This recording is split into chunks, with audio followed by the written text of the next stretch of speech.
Other houses chose dragons, krakens and lions for their sigils. We Tullys took the trout, that most terrifying of fish, especially when it leaps out of the water. I suppose you don't have many options when you live in the Riverlands. Could have been worse. We could have been minnows or wheat. After all, we make a lot of it. Though a land doesn't get as fertile as ours just by water. The old river kings, storm kings, and the kings of the rock spilled blood here for thousands of years, squabbling like children over a new toy, until the Ironborn came and spanked them with their axes. Under Harren the Black, their kingdom stretched all the way to the God's Eye, where they built the largest castle Westeros had ever seen. Maesters teach that Harren was a fool, but he had some sense. If you're going to enslave and torture an entire people, you best have thick walls to hide behind. But the very day the last stone was laid in Harrenhal, Aegon Targaryen landed in Westeros. As soon as he saw Aegon's host on the horizon, my ancestor Edmund led the mass desertion of riverlords to Aegon's side. I doubt Harren even noticed. The problem with huge castles is they blind you to what's outside, both by their size and the arrogance they inspire. Not that the Ironborn ever lacked for that. They take pride in their ignorance of every trapping of civilization, though any baker could have told them that fire turns stone walls into an oven. And so Harren the Black finally lived up to his name, and the Riverlord swept the Ironborn back to the sea. In return for Edmund's service, House Tully was made Aegon's new Lord Paramount of the Trident, and all the other lords had to swear us fealty.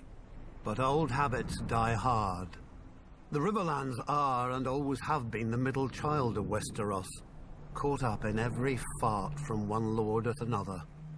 My ancestors knew that for the Tullys to survive, alliances must be made.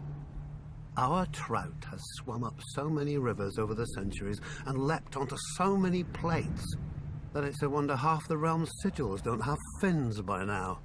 Thus, every Tully child is taught family, duty, honor.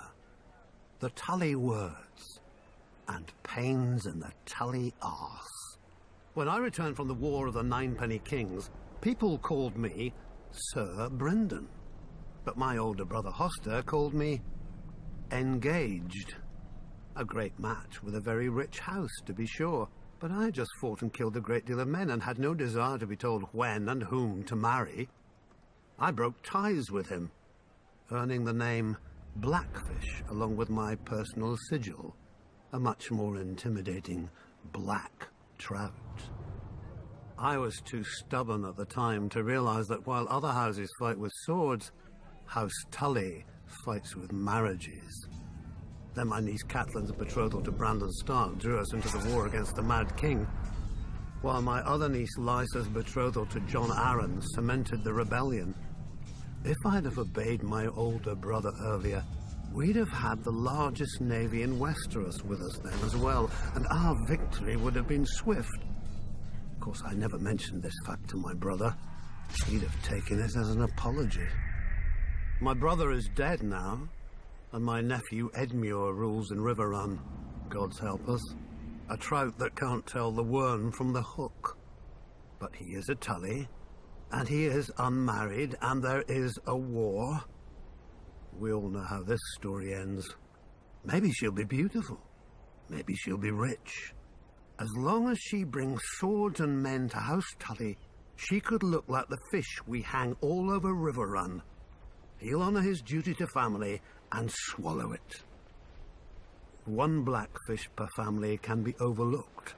Two, and we'd have to change all those pretty banners.